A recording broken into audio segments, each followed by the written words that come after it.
Hello जय हिंद साथियों, अग्निवीर मस्ती ब्लॉक में जय हिंद। अग्निवीर मस्ती ब्लॉक में हम अग्निवीर से संबंधित इंपॉर्टेंट न्यूज देने वाले हैं जो कि काफ़ी इंपॉर्टेंट होने वाला है। दोस्तों, अग्निवीर में क्या हो रहा है, अग्निवीर का भविष्य क्या है।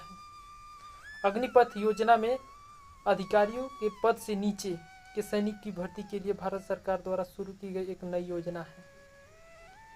इसकी घोषणा 16 जून 2022 को की गई।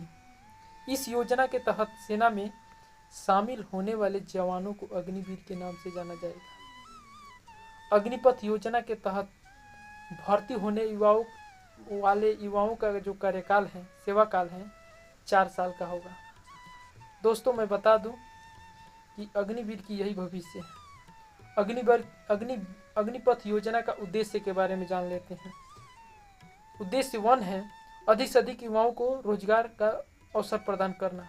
उद्देश्य 2 है अग्निपथ योजना के अंतर्गत जुड़े युवाओं का सशक्त और मजबूत बनाना। उद्देश्य 3 है देश की बेरोजगारी को कम करना। उद्देश्य 4 है युवाओं को अपने आने वाले भविष्य के लिए तैयार करना। उद्देश्य 5 है सेना से जुड़े प्रशिक्षण देकर उनकी आत्मविश्वास को बढ़ाना। उद्देश्य 6 है युवाओं के बीच अनुशासन के प्रति जागरूकता पैदा करना। दोस्तों, यही अग्निवीर का भविष्य है और यही अग्निवीर का उद्देश्य है। अग्निवीर बनने के बाद क्या नुकसान है, इसके बारे में भी जान लेते हैं। एक मत है कि इस योजना से भाड़े के सैनिक बनेंगे जिनमें देश के प्रति सेवा और समर्पण का अभाव अधिक होगा। एक सैनिक का मूल उद्देश्य है कि देशभक्ति होना चाहिए, पैसा कमाना नहीं। दूसरा मत है कि मात्र 6 महीने की ट्रेनिंग से सैनिक नहीं बनता, इसके लिए उसे ऑपरेशन में भाग लेना बहुत ज़रूरी है। दोस्तों, अग्निवीर में 6 महीने के बाद जो 6 महीने की जो ट्रेनिंग दी जा रही है, इससे सेना उतना सशक्त नहीं होगी, फौजी का जज्बा नहीं आएगा। इतनी कम ड्यूटी में कोई भी सैनिक परिपक्व नहीं होता, ऐसे में सेना मैच्योरिटी नहीं रहेगी। तीसरा मत यह है कि यदि कोई अग्निवीर रिटायर होकर भ्रमित होकर देश विरोधी तत्वों से जुड़ जाता है तो ऐसे में हमारे ही अस्त्र हमारे ऊपर चलने जैसी नौबत आ जाएगी। ये ऐसा हो सकता है क्योंकि 4 साल के बाद कुछ तो भारतीय सेना के वो तौर तरीकों को सीख जाएंगे अग्निवीर। एक मत यह भी है इस योजना से समाज को सैनिकरण हो सकता है। 21 वर्ष की कच्ची उम्र में ही माना जाता है। यदि कोई अग्निवीर भटकता है और समाज का अहित करता है तो उसकी जिम्मेदारी सेना की ही होगी। निष्कर्ष क्या है, कोई भी योजना जब आती है तो उसे लेकर मतभेद होते ही हैं।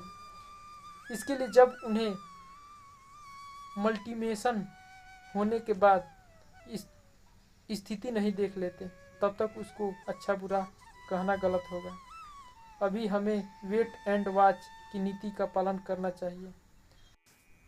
खैर दोस्तों, जो सरकार इस योजना को लॉन्च की है, कोई भी योजना आती है तो समय के साथ उसमें अच्छा करने के लिए उचित कदम के रूप में बदलाव किए जाते हैं। तो आशा है कि देश की सुरक्षा से जुड़ी इस योजना में उचित बदलाव भविष्य में देखे जा सकते हैं। दोस्तों, अग्निवीर जो स्कीम सरकार लाई है,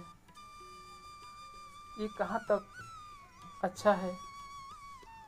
ये जो अग्निवीर के सैनिक हैं, वही जो अग्निवीर के जो भी भारतीय सेना के अफसर हैं, वही बखूबी रूप से जानते हैं कि भाई जो अग्निवीर स्कीम है इससे क्या बेनिफिट है, क्या इससे नुकसान है। जो सेना के अधिकारी कर्मचारी हैं वही पूर्ण रूप से जानकारी रखते हैं कि भाई इस नियम को हटाना चाहिए कि नहीं हटाना चाहिए। खैर, जनसंख्या इसमें बहुत अहम रोल है। देश में जनसंख्या बढ़ी है, इसी वजह से रोजगार की कमी है देश में।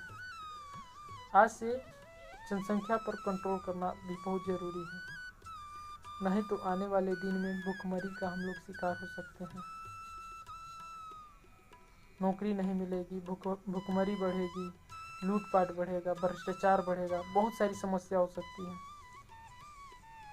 चाइना जिस पॉलिसी से काम करता है उसी पॉलिसी पर हमको भी काम करना चाहिए और जनसंख्या को नियंत्रण में रखते हुए अपने देश को आगे बढ़ाने का बहुत प्रयास करना चाहिए।